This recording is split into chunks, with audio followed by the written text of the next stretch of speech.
Penggerak Angkatan 10 TKBG Pembina Suda. Video kali ini mengenai demonstrasi kontekstual modul 2.1 RPP berdiferensiasi. Tahapan pembelajaran berdiferensiasi terdiri dari tujuan didefinisikan dengan jelas.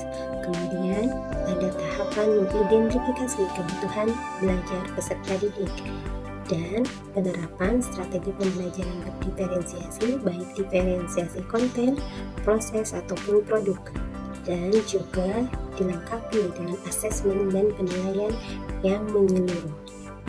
Berikut ini adalah tujuan pembelajaran secara umum. Melalui kegiatan mendengarkan cerita, bernyanyi, dan mengamati video, anak dapat mengenali dan memahami informasi mengenai cara menjaga kebersihan. Kemudian, melalui kegiatan yang dipilihnya, anak dapat menghasilkan suatu karya dari bahan atau kegiatan yang diminati berkaitan dengan cara menjaga kebersihan, minimal satu buah karya yang dibuat. Di bawah ini adalah tujuan pembelajaran yang lebih terperinci atau didefinisikan dengan jelas.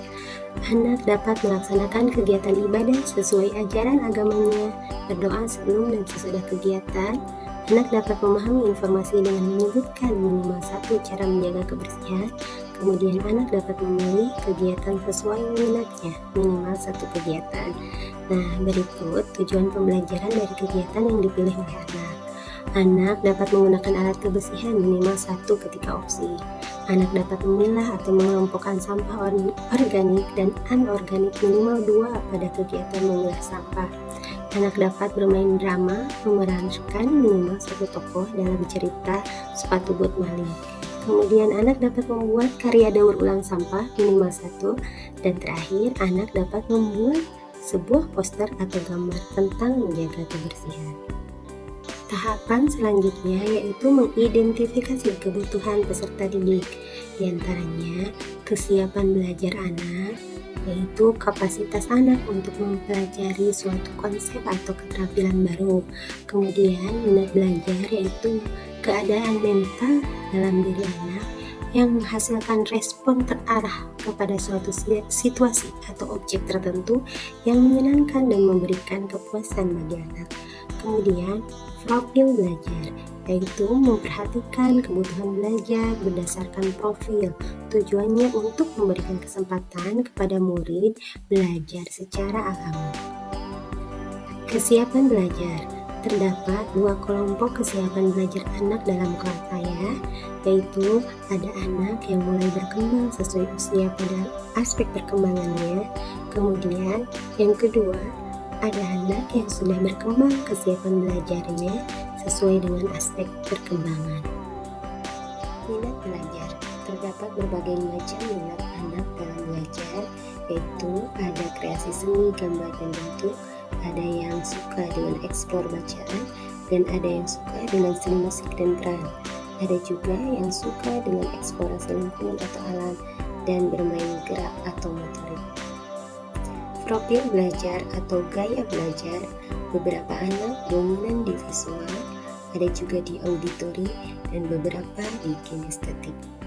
Strategi dalam pembelajaran berdiferensiasi bisa berupa konten, proses, ataupun produk. Dalam konten, saya menyajikan materi dan sumber belajar berupa gambar atau poster, cerita, kemudian video pembelajaran dan alat permainan yang beragam. Dalam strategi proses, anak bisa memilih kegiatan, bisa bermain opsi di halaman, bisa bermain peran sesuai cerita, kemudian membuat karya daur ulang sampah, kemudian membuat poster atau gambar tentang menjaga kebersihan, dan bisa juga praktek langsung memilah sampah organik dan anorganik. Kemudian diferensiasi produk adalah hasil karya yang anak hasilkan dari proses pembelajaran yang beragam. RPP berdiferensiasi yang saya susun di Taman Kanak-kanak. Berikut adalah rencana pelaksanaan pembelajaran berdiferensiasi yang akan diterapkan. Halaman selanjutnya terkait RPP.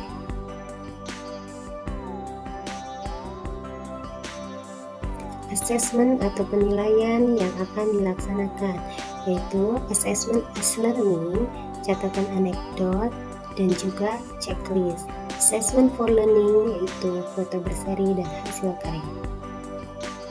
Format pencatatan anekdot.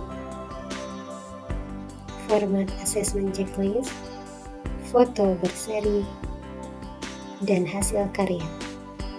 Terima kasih, semoga dapat menginspirasi. Salam tergerak, bergerak, dan menggerakkan. Wassalamualaikum warahmatullahi wabarakatuh.